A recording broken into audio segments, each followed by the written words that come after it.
Carpe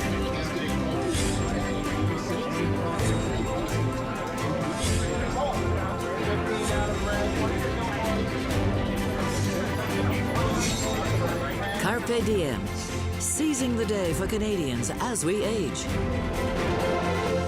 Welcome to Carpe Diem. On this episode, we're going to delve right into healthy eating. What we put in our body has a direct effect on our mood, energy, and overall health. Good nutrition can boost immunity, fight illness-causing toxins, keep weight in check, and reduce the risk of heart disease, stroke, and so much more. Along with physical activity, a balanced diet can also contribute to enhanced independence as we age. It was about 14 years ago that I stopped eating out for basically every dinner and started cooking. The updated Canada Food Guide also encourages us to cook at home more often, so I'm right on trend. Regrettably, I didn't pay attention to my mother when she tried to teach me her amazing skills in the kitchen, so now I'm learning any way I can. My desire is basic. How can I make simple, nutritious meals? And I've learned that some of the best ingredients are also the simplest. For example, eggs. They're a whole and unprocessed source of high-quality protein.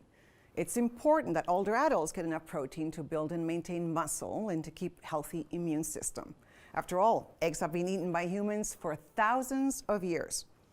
So let's go to the kitchen and learn a couple of really easy egg recipes.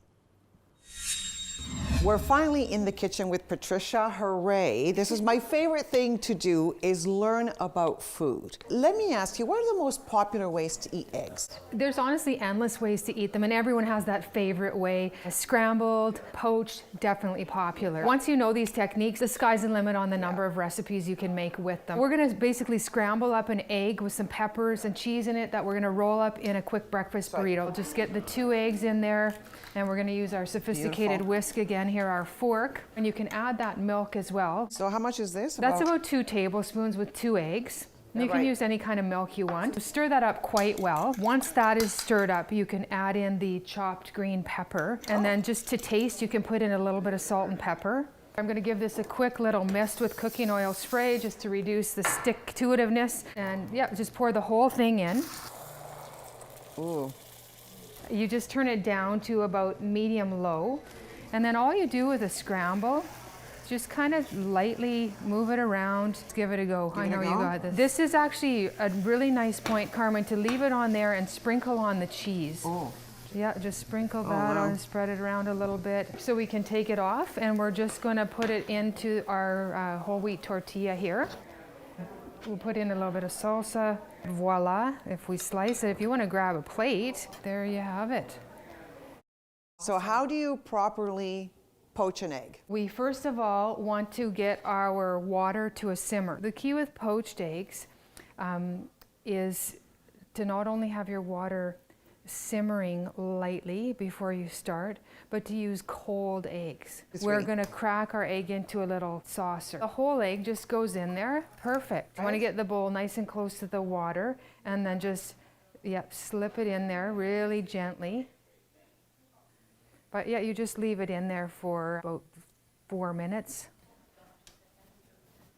The scooping out's important, right? So you don't destroy your masterpiece. Beautiful. The perfect poached egg. Turned out pretty good. No fancy gadgets. None. Water, cold eggs, easy as can be. For these recipes and so many more information and tips, and of course how-tos. Eggs.ca is fantastic. Bon appetit.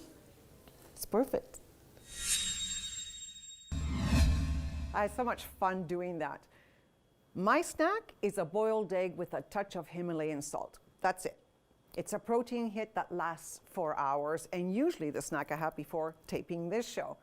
Honestly, I'm all for the best quality ingredients with the minimal fuss in the kitchen. So when we come back, we'll be talking about another one of my favorites, wild BC salmon. Still ahead on Carpe Diem. I do eat salmon as much as I can possibly get. Oh, love it. I used to fish for it all the time. If I know it's for dinner, I'm not all that thrilled about it. But after the first couple of bites, yeah, it's like, this is really pretty good.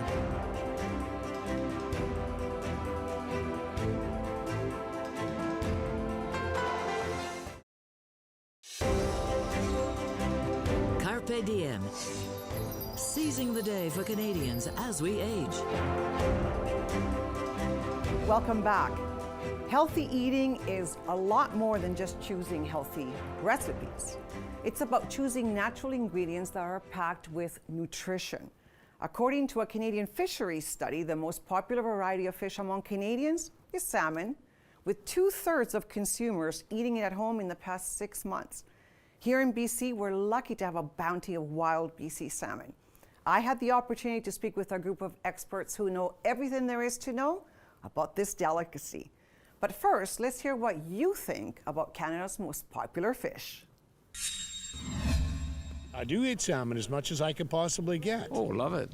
I used to fish for it all the time. Yes, I do, but I have to say I don't eat a lot of salmon. You know, wild salmon, as I said, it's natural. Like, you know, it'll give you more benefits to your health. I'm an aspiring vegetarian. Okay, full disclosure, I eat salmon. I eat fish. Put it in a pan in the oven with some lemon and lemon pepper and a little butter on top, and away you go. If I know it's for dinner, I'm not all that thrilled about it. After the first couple of bites, you know, it's like, hey, this is really pretty good. Oh, I usually bake it, or I cook it with our famous soup, which is sinigang sa miso. Yeah, that's a Filipino soup. Yes, that's good. Dane, consumers have spoken. They love salmon. And can you blame them? I mean, I think it's the perfect food. It's an environmentally friendly food. It's a healthy food, and it tastes great. And I'm always trying to get my clients to eat 2 servings a week of fish. They all provide you with those omega-3 fats, which are known to improve your heart health, they lower triglycerides. The omega-3s are broken down to end products that aren't very inflammatory in our body, and they have a lot of health benefits. So include fish in your diet so that you can have more of that calming effect. I'm just thrilled that everyone knows what a salmon is. It's what we as string keepers use as a hook, and we bring in people because they love salmon. So we can say, you love salmon, here's some of the ways that you can help protect and preserve them.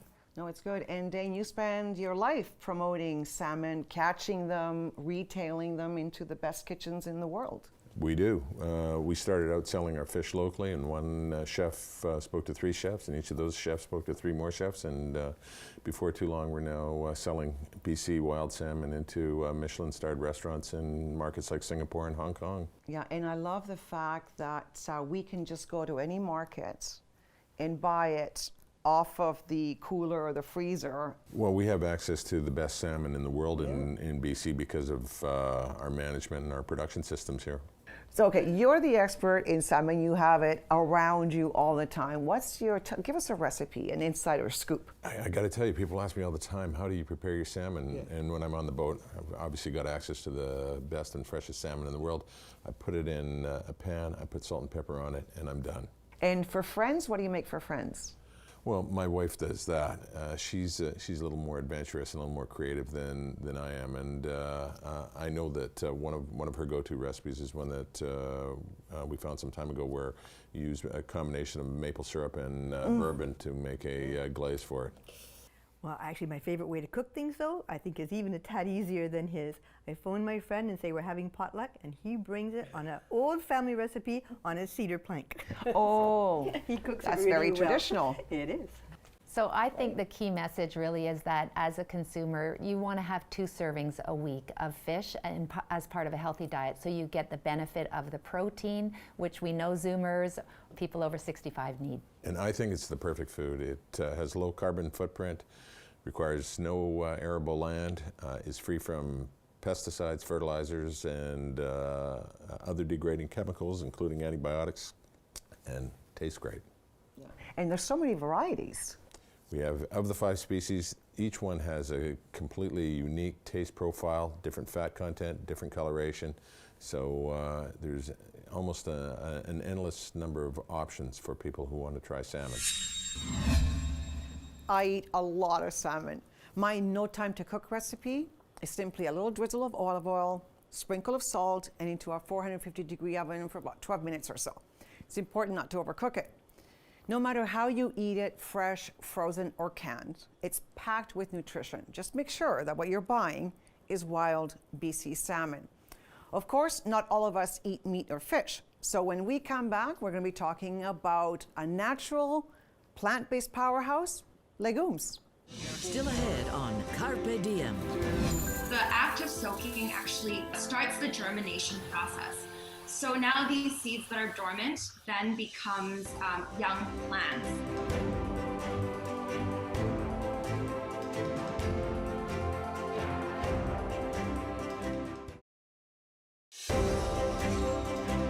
Carpe Diem. Seizing the day for Canadians as we age.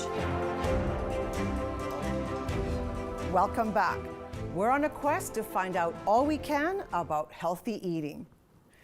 So far, we've looked at how eggs and salmon are nutritional superfoods. But what about plants? In August of 2019, the International Report on Climate Change issued a report encouraging us to reduce our meat consumption and eat more grains, vegetables, fruits, and legumes. Fortunately, these foods are some of the best things we can put into our bodies. Legumes in particular are an incredibly nutritious and affordable substitute for meat.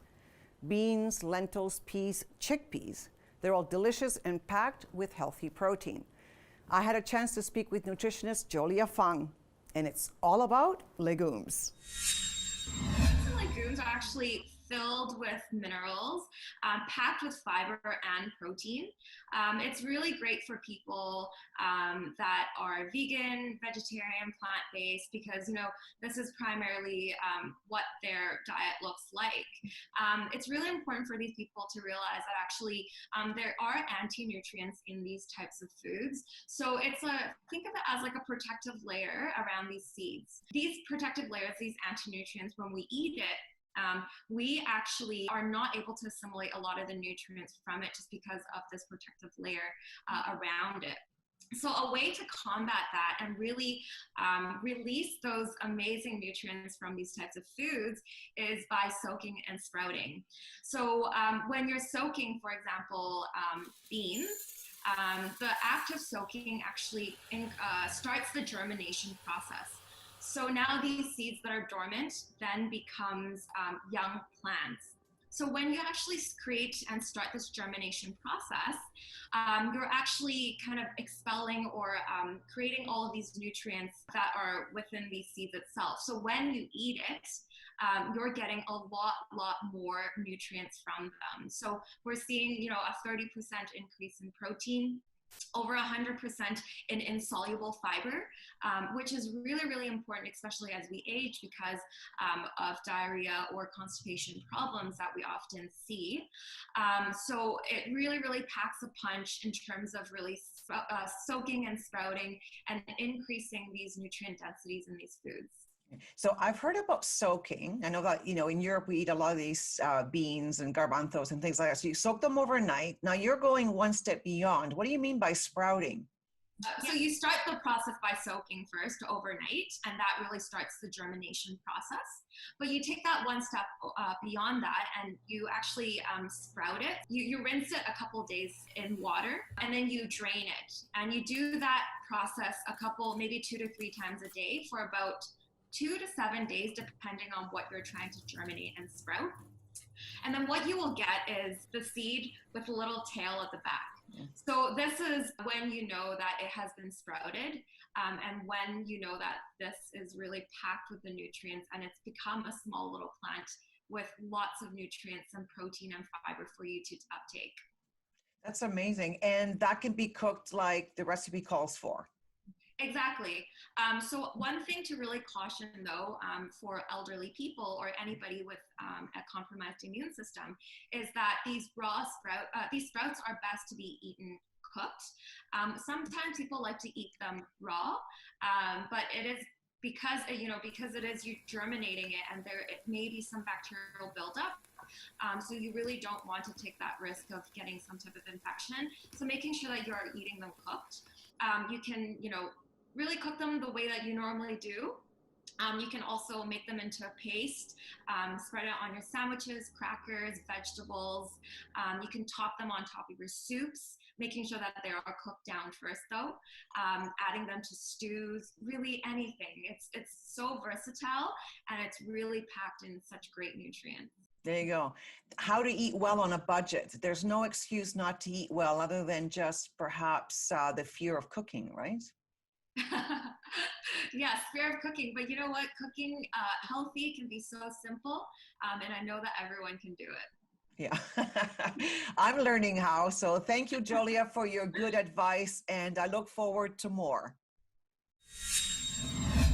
So there you go. Sprouting is highly recommended for maximum nutrition from the humble legume. My father's favorite lunch is a bean dish called alubias a la montañesa. It's a specialty in our Cantabrian province in Spain. No sure if I could convince him to sprout, but I bet you it would be better for his digestion.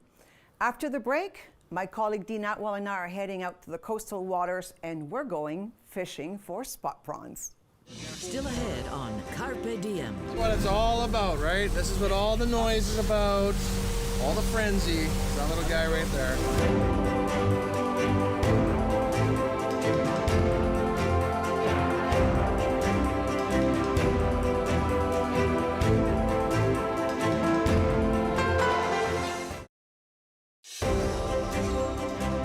Carpe Diem. Seizing the day for Canadians as we age. Welcome back. I love spring in BC because our days get longer and it doesn't rain as much, and it's spot prawn season. For years, BC spot prawns have been popular delicacy at the top restaurants in Asia, but only recently have we been able to buy them for our own kitchens. Now, spot prawns are not only delicious, they're also low in saturated fat and are a great source of iodine. Now, your thyroid gland uses iodine to make thyroid hormones, which help repair damaged cells and support a healthy metabolism. In BC, about 2,500 metric tons of spot prawns are harvested annually, with about 65% coming from the waters between Vancouver Island and the mainland. My colleague Dean Atwell and I had the opportunity to hit the water and learn how this local treasure is caught. Here's a special one. Look at this. 1, 2, 3, 4, 5, 6, 7, 8, 9, 10, 11. 11 spots on that guy.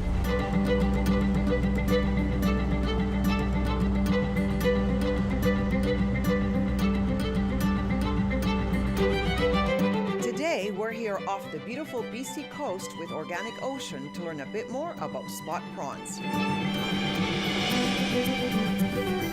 Joining me is my colleague and videographer, Dean Atwell. We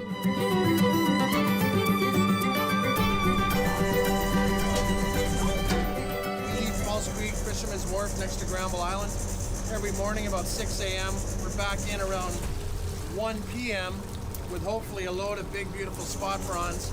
And what's super cool is a lot of the restaurants we supply these prawns to, you know, they're 10 minutes from the dock. So they can actually tell their customers with a straight face, the prawns we're eating at dinner were in the ocean 3-4 hours before that. And that's pretty cool. That's a proper jumbo-sized prawn. Proper.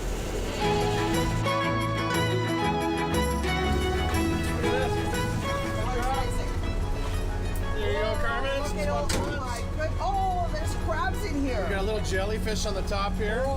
Very little bycatch. When you do get bycatch, like this little apelio crab here, you just throw them back. This little bullhead. Watch them swim away. Spot prawn fishery is very sustainable in that regard. Very sustainable, very minimal bycatch, and when you do catch it, it survives.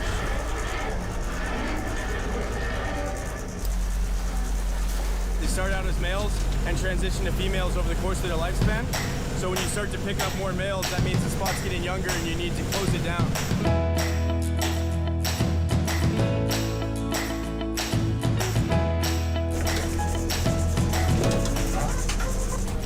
That's a Tuesday morning stinger. That's a red jellyfish, and it don't feel good when it hits your skin.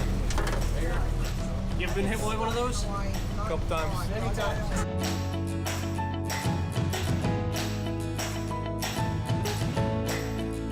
Basically, all of his muscles are down in here. That's the part where you're eating. That's all the flesh is. And so if you grab their heads. Okay, go for it.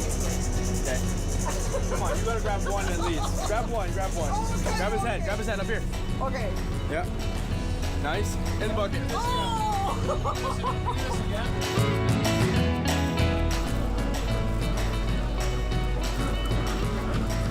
what it's all about, right? This is what all the noise is about.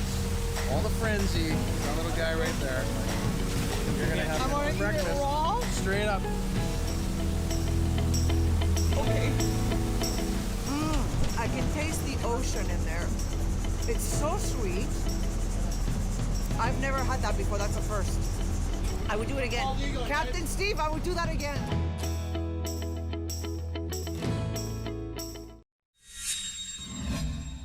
And what an incredible and delicious experience that was.